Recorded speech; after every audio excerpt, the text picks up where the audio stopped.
88,000 ऋषियों की जय। नैमिष व्यास पीठाधीश्वर महाराज की जय। सतगुरुदेव भगवान की जय।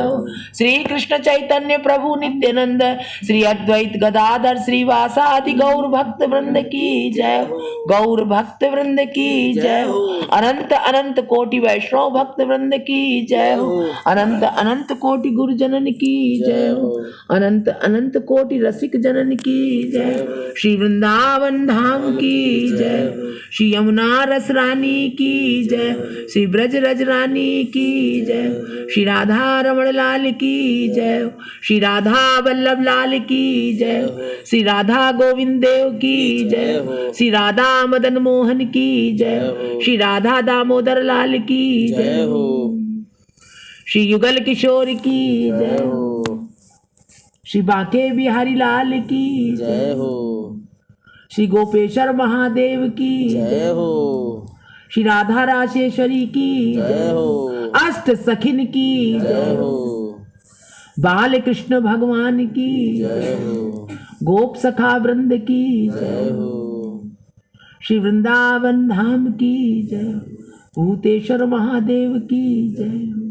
गोवर्धन धाम की जय हो। राधा कुंड कृष्ण कुंड की जय हो। अनंत अनंत कोटि वैष्णव भक्त वृंद की जय हो। श्री बरसाना धाम की जय हो। श्री राधा रासेश्वरी की जय हो। ब्रज मंडल की जय हो। श्री भक्त माल की जय हो। श्रीमद् भागवत महापुराण की जय हो। अनंत कोटि वैष्णव भक्त वृंद की जय हो। श्री नरोत्तम दास ठाकुर की जय हो प्रभु। योगेश्वर श्री कृष्णचंद्र भगवान की जय हो। मन मना मद भक्तो मद्याजी माम नमस्कुरु मामे वैश्य सत्यम ते प्रतिजाने प्रियो हसी में अनन्यास चिंतयन्तो माम ये जना पर्युपास्ते तेषां नित्याभियुक्तानां योगक्षेमं वहाम्यहम्। सर्वधर्मान् परित्यज्य मामेकं शरणं व्रज अहं त्वा सर्वपापेभ्यो मोक्षयिष्यामि मा शुचः। ओम नमो भगवते वासुदेवाय। ओम नमो भगवते वासुदेवाय। ओम नमो भगवते वासुदेवाय। ओम नमो भगवते वासुदेवाय। ओम नमो भगवते वासुदेवाय। ओम नमो भगवते वासुदेवाय। ओम नमो भगवते वासुदेवाय। गोविंद भगवान की जय।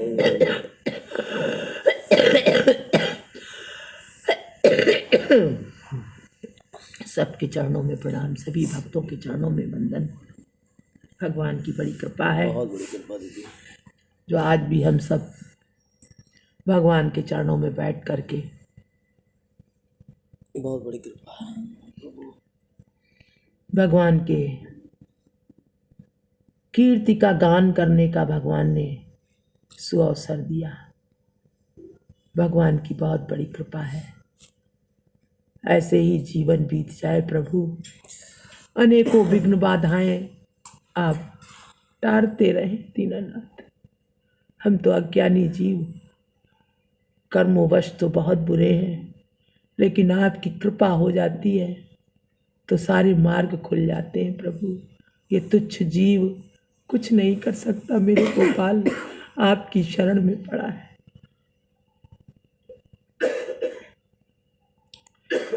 कल का विषय था अधम पर कृपा।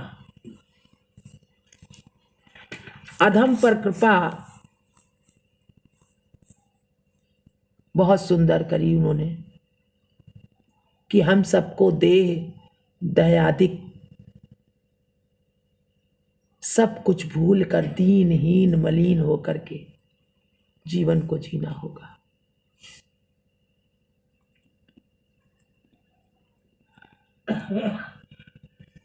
अर्थात यह देह व्रण युक्त है, दुर्गंध चर्म जड़ित है, शत शत कृमियों से पूर्ण, मूत्र विष्ठा से लिप्त, भिन्न भिन्न वयसों में भिन्न भिन्न रूपों को प्राप्त होने वाली है।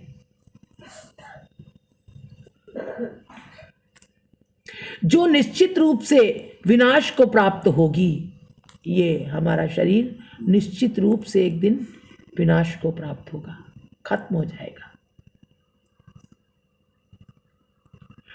फिर भी यह देह मोह प्रसक्ति द्वारा सभी प्रकार के कामना भोगों का हेतु हो गई है। फिर भी यह देह कैसी हो गई है? बहुत सारी कामनाओं का कारण बन गई है। बहुत सारी कामनाएं, ये करेंगे फिर ये करेंगे, ये कर रहे हैं वो कर रहे हैं। इन सहज सरल और अति सत्य उपदेशों को सुनकर, सहज सरल और सत्य उपदेशों को सुनकर समझकर भी हम इस देह को ही मैं मानते हैं। यही असत भोल या असत्य को सत्य मानने की भ्रांति है। ये असत्य है लेकिन इसको हम सब सत्य मान लेते हैं, यही भ्रम है। इसके मूल में है इसी काम या कामना के प्रबल संस्कार। और ये कारण बताया क्यों? क्योंकि हमारी जो कामना है इसके संस्कार यानी बहुत अनादिकाल से हम लोग के अंदर ये प्रवृत्ति बनी हुई है, पाने की, करने की, चाहने की। ये पाले वो पाले, ये चाह ले वो चाह ले, ये कर ले वो कर ले। जबकि ये कह रहे हैं कि ये सब खत्म होने वाला है। कह रहे हैं इसके मूल में है इसी काम या कामना के प्रबल संस्कार पड़े हुए हैं।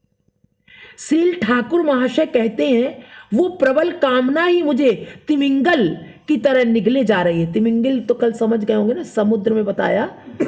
कोई ऐसे नए शब्दों से कभी सुना ही नहीं। तिमिंगल हमने तो नहीं सुना। बड़ी बड़ी मछलियां होते हैं। हाँ, हमें नहीं पता बेटा। बड़ी बड़ी मछलियां होती हैं, तिमिंगल नहीं ऐसा नहीं है। तो तिमिंगल का मतलब बहुत समुद्र में एक बहुत बड़ी, कह रहे बहुत बड़ी जंतु है। इसमें तो मछली नहीं कह रहे, इसमें कह रहे जंतु है। बहुत बड़ा जंतु है जो खा जाता है छोटे जीवों को, तिमिंगल वाले। एक विशाल सामुद्रिक जंतु है। अरे हमने उसमें देखा है YouTube में बहुत से ऐसे, भैया ऐसा लगता है जैसे कि ये कोई ऐसे कोई फूल ऐसा खिला हुआ है, देखा है ना भैया, है ना? और फिर वो ऐसे ही से करता है। अच्छा, तो वो ऐसे ही से करने लगता है, फिर वो ऐसे ही से करता है। उसका मुंह इतना बड़ा है। उसमें वनस्पति जगत में और उसमें देखिए तो समुद्र के अंदर दिखाते काई जैसे नहीं होती, काई के रंग का हरा अंदर बड़े बड़े ऐसे कर रहे हैं। और ऐसे देखने में लगेगा कि ये कोई वृक्ष है, कोई ऐसे है। और जब मछली कोई तरंग उठती है उसमें तो ऐसे ही से करने लगता है, ऐसे जीव। अरे हम लोगों ने तो देखे ही नहीं इतनी पृथ्वी पे जीव जंतु है, इतनी योनियां है। ये तो हम लोग इन्हीं गिनी थोड़ी बहुत देखे हैं, ज्ञान नहीं है कुछ कि कितनी बड़ी सृष्टि है, क्या क्या है सृष्टि में, है घट परनी जो भी हो हमने देखा नहीं। तो कह रहे हैं कि इसके मूल में है इसी काम या कामना के प्रबल संस्कार। श्री ठाकुर महाशय कहते हैं वो प्रबल कामना ही मुझे तिमिंगल की तरह निगले जा रही है।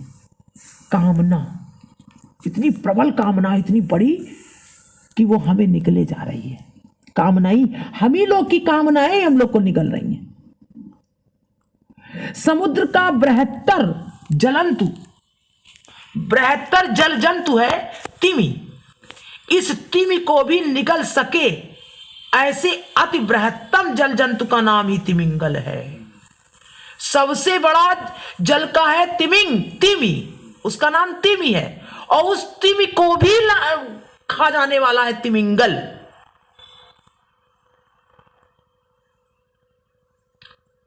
बृहत्तम, बृहत और बृहत्तम, बृहत्तम जल जंतु का नाम ही तिमिंगल है।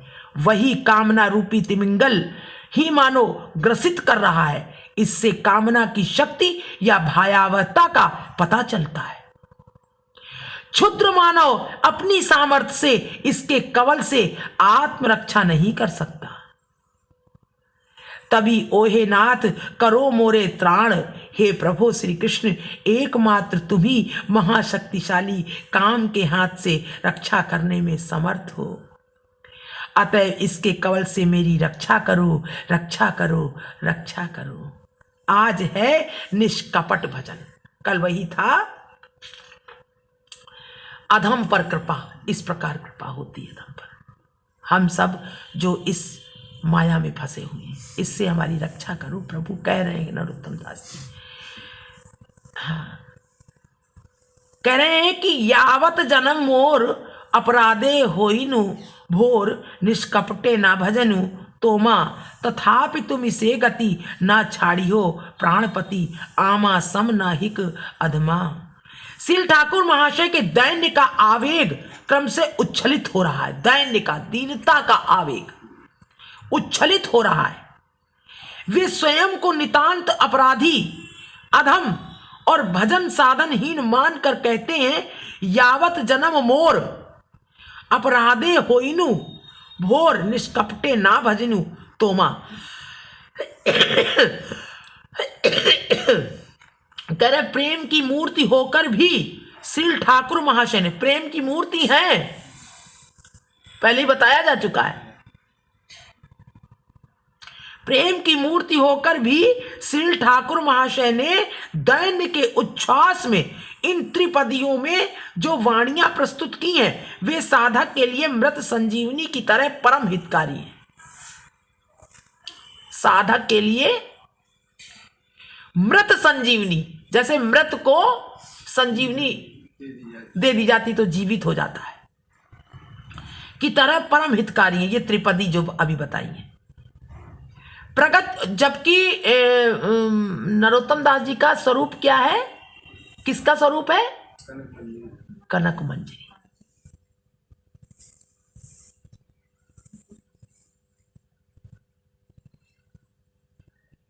और चतुर्व्यूह में क्या है? भगवान कृष्ण और बलराम, अनिरुद्ध और प्रद्युम्न, चार लोग होते हैं चतुर्व्यूह। ये है नरोत्तम दास ठाकुर जी का स्वरूप। और वो कह रहे हैं दैन्यता का इतना वेग, कह रहे हैं वे स्वयं को नितांत अपराधी, अधम और भजन साधनहीन मानकर कहते हैं। ये इन भगवान की इन क्या कहें, इनको शक्तियां कहें कि अंग कहें कि स्वरूप कहें, इन्होंने हम जीवों को ऐसा आचरण करके बताया है कि आप साक्षात भगवत स्वरूप ही क्यों ना हो जाओ, लेकिन फिर भी दैन्य बना रहे आपके अंदर। अपने को ज्ञानी और अपनी उपाधि मत रखो, इतना तृणवत, इतना महाप्रभु चैतन्य की वो शिक्षा को ये परिभाषित कर रहे हैं। तो कह रहे भजन साधन मानकर कहते यावत जन्म मोर अपराधे होइनु भोर निष्कपटे ना भजिनु तोमा। प्रेम की मूर्ति होकर भी श्री ठाकुर महाशय ने दैन्य के उच्छ्वास में इन त्रिपदियों में जो वाणियां प्रस्तुत की हैं वे साधक के लिए मृत संजीवनी की तरह परम हितकारी हैं। प्रगतिशील भक्ति जीवन में, प्रगतिशील भक्ति जीवन, भक्तिमय जीवन और प्रगतिशील, पता चलता है ना प्रगतिशील कि लगे हैं, बहुत से झंझट बहुत सी रुकावटें आती हैं, लेकिन उनमें ना फंसते हुए भगवान से प्रार्थना करते हुए प्रभु मेरा जीवन अपने चरणों में लगाए रहिए। तो इसको कहते हैं प्रगतिशील भक्ति जीवन में। प्रेम प्राप्ति के मार्ग में जितने भी अंतराय हैं यानी बाधाएं हैं, उनमें अपराध ही सर्वापेक्षा प्रबल है। श्री चैतन्य चरितामृत में देखने में आता है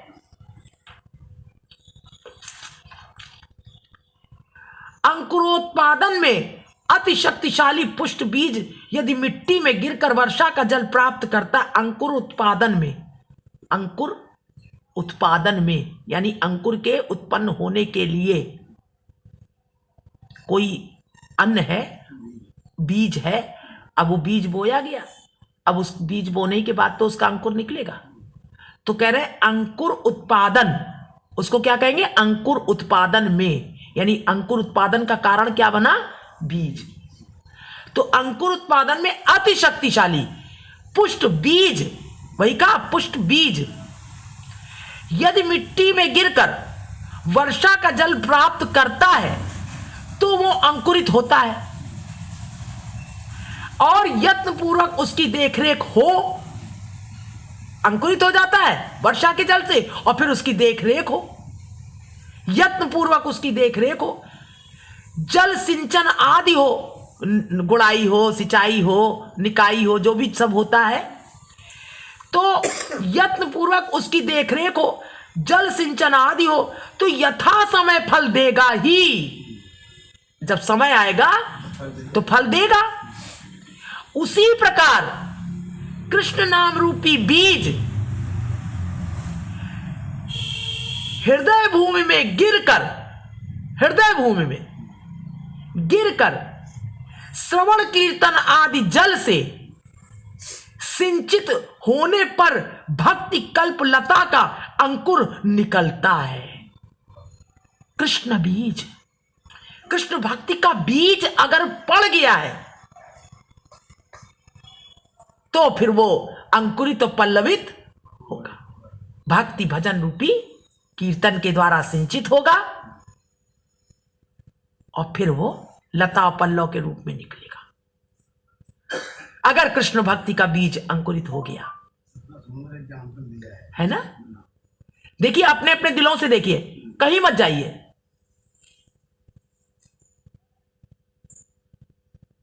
कृष्ण भक्ति का बीज पड़ गया है और बारिश रूपी साधना भजन कीर्तन रूपी उसमें जल पड़ रहा है तो पल्लवित होगा ही वो।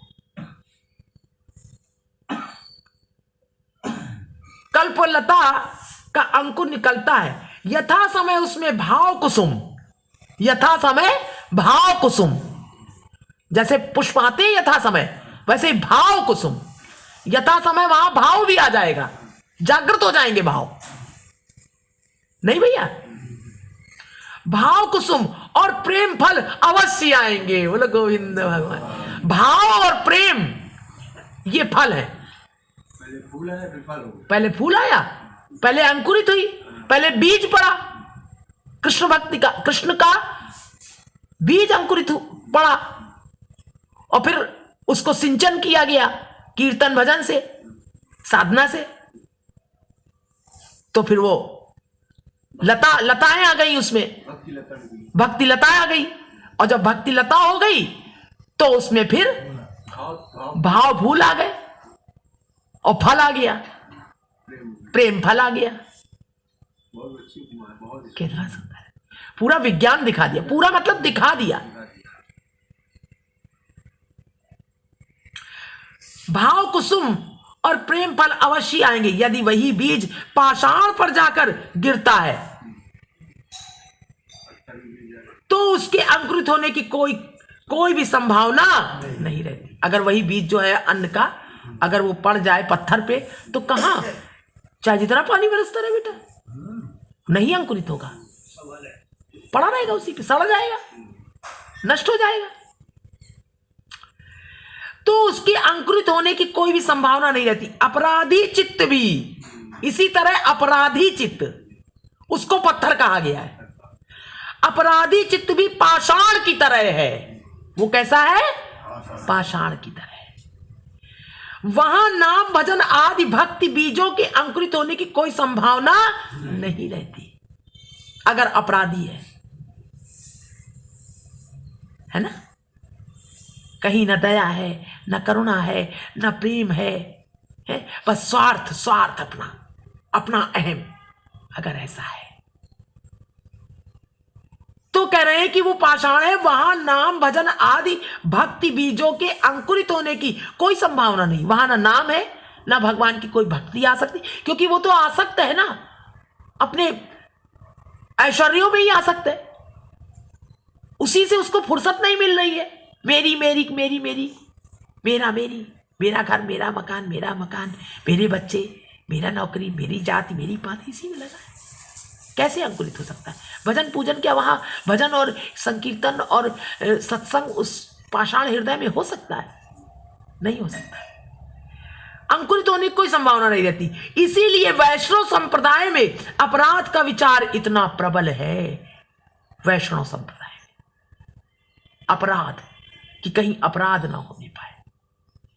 श्री चैतन्य चरितामृत का जो अंश उद्धृत किया गया है उसके ठीक पीछे ही लिखा है, चैतन्य नित्यानंदे नाही ये सब विचार, नाम लैते प्रेम देन बहे अश्रुधार। इस वाक्य से लग सकता है कि श्री चैतन्य देव और श्रीमन नित्यानंद अपराध का विचार नहीं करते। श्री चैतन्य देव और श्रीमन नित्यानंद अपराध का विचार नहीं करते, नाम लेते ही वो अपराधी को भी प्रेम दान कर देते हैं। जय हो। अपराध का विचार नहीं करते, बल्कि नाम लेते ही दंड कर देते हैं। किंतु श्रीमन महाप्रभु की नवद्वीप लीला में निंदक पंडुया यानी छात्र पाखंडी आदि ने प्रभु की निंदा की थी, सो प्रभु ने उन निंदक अपराधियों को प्रेम दान का अन्य कोई उपाय न देखकर संन्यास ले लिया था। वो समझ गए थे कि अब ये प्रेम प्राप्त करने योग्य नहीं है, इनको हम चाहे जो कुछ कहते रहेंगे इनकी समझ में नहीं आएगा। तब उन्होंने संन्यास ले लिया। संन्यास के पश्चात जब वे निंदक प्रभु के श्री चरणों में प्रणत हुए,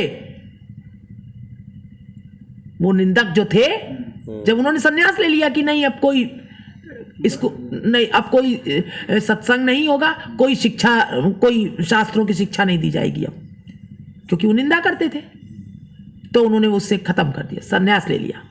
और जब ले लिया तब वो समझ गए कि अरे इन्होंने तो मतलब हमारे ही भले के लिए कहते थे, हमको शिक्षा देते थे और हम लोग को अच्छा नहीं लगा, निंदा करते थे, तो उन्होंने कहा अब नहीं करेंगे, अब ये छोड़ देंगे। शिक्षक कार्य उन्होंने खत्म कर दिया, शिक्षण कार्य खत्म कर दिया और बस संन्यास ले लिया इससे। तब उन लोगों को धक्का लगा। वो समझते थे कि अपने को गुरु बनने के लिए बड़ा पांडित्य दिखाते हैं, इसलिए आचार्य की पदवी धारण करी है इन्होंने, तो महाप्रभु ने छोड़ दिया। तब उनकी समझ में आ गई, तब वो चरणों में गिरे। तो कह रहे हैं कि निंदक अपराधियों को प्रेमदान का अन्य कोई उपाय, प्रेमदान का कोई उपाय नहीं देखा, तो संन्यास ले लिया था।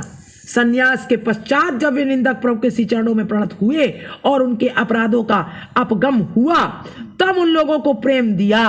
संन्यास लेने का कारण ही प्रेम दान देना। अब उन्होंने शिक्षा देना बंद कर दिया सबको, लोगों को प्रेम दिया था। ऐसा श्री चैतन्य चरितामृत में वर्णित है। फिर गोपाल चापाल श्रीवास के प्रति अपराधी था, फिर गोपाल चापाल श्रीवास के प्रति अपराधी था, सो श्रीवास द्वारा उसका अपराध क्षमा करा, तब प्रेम दान किया था। इतना ही नहीं, यह भी वर्णित है कि अपनी स्वयं की माता सची देवी तक को यह बताया कि वे श्री अद्वैताचार्य के प्रति अपराधी हैं।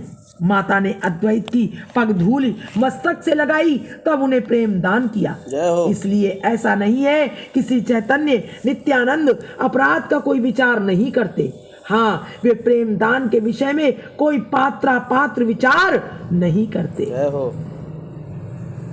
यह बात समझना होगा कि उन्होंने अपराधी व्यक्ति का भी अपराध नष्ट कर प्रेम दान दिया है। जय हो। इस सारी मीमांसा से भक्ति साधना के प्रबलतम अंतराय विघ्न अपराध का गुरुत्व समझ में आता है।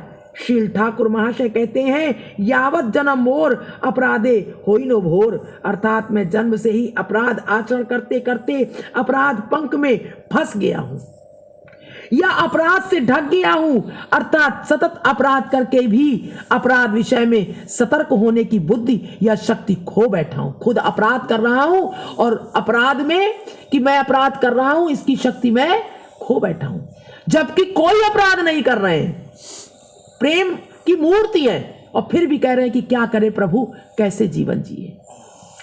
हम लोग मुंह से जितना अपराध अपराध कहते हैं, आचरण में अपराध के विषय में उतने सावधान नहीं होते या अपराध कर ही बैठते हैं। वस्तुतः यही है अपराध में भोर होना। जो श्रेय कामी साधक हैं, उन्हें सतत बड़े यत्न और सावधानी के साथ भजन में महाविघातक नाम अपराध, सेवा अपराध आदि का सभी प्रकार से त्याग करना होगा और निरपराध होकर भजन करने की प्रचेष्टा करनी होगी। अन्यथा सापराध भजन से भजन का यथार्थ फल प्रेम प्राप्ति सुदूर ही बना रहेगा। इसके पश्चात कहते हैं, निष्कपटे ना भजनु तोमा। श्रील ठाकुर महाशय दैन्य से भरकर अपनी बात कहकर साधक जगत को अति मूल्यवान उपदेश दे रहे हैं। निष्कपटे ना भजनु तोमा, माया भीतर एक बाहर दूसरा भाव, छल चतुराई प्रताड़ना शठता आदि कपट के आविधानिक अर्थ है। माया का संबंध छोड़कर अन्याभिलाष शून्य होकर अपने स्वरूपाभिमान को लेकर भजन करना ही निष्कपट भजन है। माया का संबंध छोड़कर अन्य अभिलाषा शून्य होकर अपने स्वरूपाभिमान को लेकर भजन करना ही निष्कपट भजन है।